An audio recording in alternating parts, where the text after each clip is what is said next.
Apa kabar pagi ini adik-adik Rocky? Luar biasa. Wow, kita akan ibadah pagi ini ya. Nah, walaupun ibadahnya di rumah, tapi kita harus penuh dengan sukacita. Nah, sebelum kita memulai ibadah kita pagi ini, kita berdoa dulu ya. Ingat, lipat tangan, tutup mata, kita berdoa. Tuhan Yesus, terima kasih buat pagi ini. Kami mau bersama-sama memuji dan memuliakan nama-Mu, bahkan mendengarkan firman-Mu. Tuhan tolong kami, Tuhan berkati kami, sehingga apa yang kami lakukan pagi ini Tuhan bisa menyenangkan hati-Mu. Di dalam nama Tuhan Yesus, haleluya, amin. Nah, saatnya kita memuji dan memuliakan Tuhan. Ayo kita bangkit berdiri bersama-sama. Ingat ya, harus dengan semangat loh. Karena dengan pujian yang menyenangkan hati Tuhan harus dengan semangat. Oke?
Wow, bagaimana adik-adik? Sukacita kan dengan lagu-lagunya? Nih, Kakak Tini aja semangat begini dengan lagu-lagunya. Nah, saatnya kita akan masuk di firman. Nah, sebentar lagi kita akan dengarkan dan lihat sebuah cerita tentang seorang yang bisa berjalan di atas air. Wow, kira-kira gimana ya? Kakak Tini mau tanya dulu. Adik-adik pernah lihat enggak orang yang berjalan di atas air? Atau adik-adik sendiri yang bisa berjalan di atas air? Kalau Kakak Tini belum pernah lihat orang yang bisa berjalan di atas air. Apalagi Kakak Tini yang mau berjalan di atas air. Aduh, berenang aja Kakak Tini enggak bisa. Bagaimana caranya mau bisa berjalan di atas air? Nah, cerita ini tentang seorang yang bisa berjalan di atas air. kira-kira gimana ceritanya? Ayo kita sama-sama dengarkan dan lihat ceritanya. Stories of the Bible. Peter walks on water. This is Peter. Heyo. Peter was a fisherman who was called by Jesus. Hey. Peter saw the many miracles of Jesus, Wow. and he heard all his teachings. Great crowds followed Jesus wherever he went. One day after Jesus had done a great miracle, he sent the disciples in a boat across the lake while he stayed and sent the people home. See ya. Hey, Jesus. After sending them home, Jesus went up into the hills by himself to pray.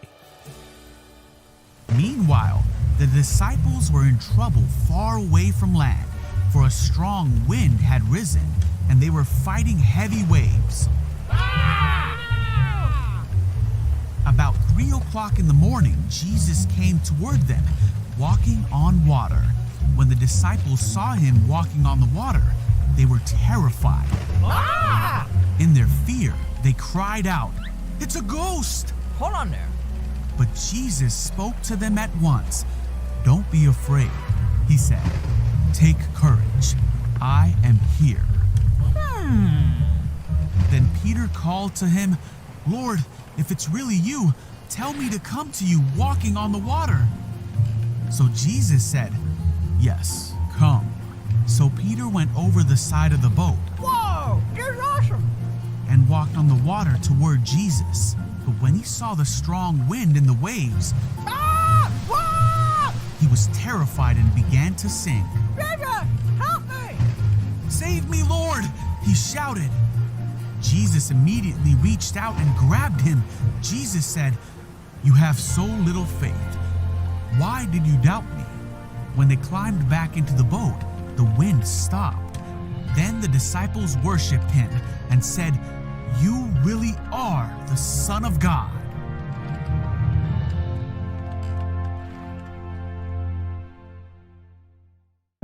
Nah, bagaimana adik-adik dengan ceritanya? Seru kan?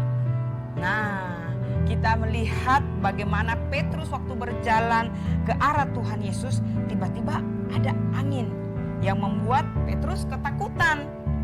Nah, ketika Petrus sadar bahwa ia bisa berjalan di atas air, ada kebimbangan dalam dirinya. Nah, apakah adik-adik mau seperti dengan Petrus? Tidak kan? Nah, bagaimana caranya supaya kita tidak seperti Petrus yang penuh dengan kebimbangan dan ketakutan waktu ada masalah atau ada hal yang menimpa adik-adik? Nah, supaya tidak seperti Petrus, gimana caranya? Pertama, baca firman Tuhan. Yang kedua, berdoa. Yang ketiga, lakukan firman Tuhan.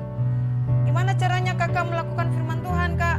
Nah, caranya simpel aja. Nah, kalian kan sekarang ini kan liburannya panjang. Belajar pun di rumah, bermain di rumah. Nah, gimana apa salahnya kalau kalian membantu mama sama papa? Gak usah yang jauh-jauh. Bersih-bersih rumah, cuci piring, atau apa saja yang bisa kalian lakukan untuk meringankan mamanya atau papanya. Nah, tadi kakak Tini katakan berdoa, baca firman, dan lakukan. Kenapa? Karena di dalam Alkitab dikatakan, firman Tuhan mengatakan bahwa iman timbul dari pendengaran, pendengaran akan firman Tuhan. Nah, kita akhiri ibadah kita pagi ini adik-adik, kita berdoa bersama-sama. Tuhan Yesus, terima kasih buat hari ini kami bisa bersama-sama mendengarkan firman Tuhan. Tuhan Yesus, biarlah kami menjadi seorang anak-anak yang dengar-dengaran dengan orang tua kami, Tuhan. Kami percaya Tuhan Yesus selalu senantiasa menolong dan menyertai kami. Di dalam nama Tuhan Yesus kami mengucap syukur dan berterima kasih. Haleluya, amin. Oke, adik-adik sampai di sini dulu ibadah kita ya. Jangan lupa ya, jaga kebersihan, cuci tangan, pakai masker. Sampai minggu depan lagi ya. Dad, God bless you. Ya, selamat jumpa adik-adik. Adik-adik mungkin lihat kakak dalam posisi begini memakai masker. Itu yang sebenarnya diharapkan untuk kita menjaga kesehatan kita. Mungkin juga kita 2 minggu atau 3 minggu ya, atau sekitar berapa minggu kita tidak ketemu, tapi adik-adik selalu ada di dalam doa daripada kakak-kakak Rocky Rocket. Jadi pesan kakak cuma untuk adik-adik selama masa di rumah, tidak juga ke sekolah, tidak juga kemana-mana. Yang seperti kakak selalu bilang untuk yang kelas 5-6, adik-adik ingat bahwa kita harus di rumah juga memperhatikan orang tua kita, ya. Kita membaca firman, bangun pagi-pagi sebelum melakukan apa-apa, ya, berdoa dulu nak, berdoa, terus kemudian minta tuntunan Tuhan, roh Tuhan, bahwa Tuhan aku ini mau membaca firman. Nah, melalui firman itu kita dapat bertumbuh, menjadi berkat untuk keluarga, untuk orang tua, untuk sekeliling kita, dan untuk teman-teman kita di sekolah. Yang paling terpenting adik-adik dalam keadaan yang sekarang ini, jangan takut. Jangan takut nak, karena Tuhan kita adalah Tuhan Immanuel. Ia selalu beserta dengan kita. Pada saat ada ketakutan itu, adik-adik berseru, Tuhan, aku takut Tuhan. Nah, berseru, Tuhan, aku takut. Aku tahu bahwa aku mempunyai Bapa yang baik, Bapa yang di surga yang selalu mendengar doa anak-anaknya, yang selalu membimbing kita di jalan yang benar. Sekalipun adik-adik ada di dalam lembah kekelaman, gada dan tongkatku itu selalu menyertaimu. Jadi jangan takut dengan orang bilang apa ini COVID lah, apa segala macam, tetap berdoa, jaga kebersihan, pakai masker, selalu cuci tangan. Itu aja pesan dari adik-adik, selalu ingat baca firman dan lakukan firman di dalam kehidupan. Tuhan Yesus menyertai kita semua. Amin.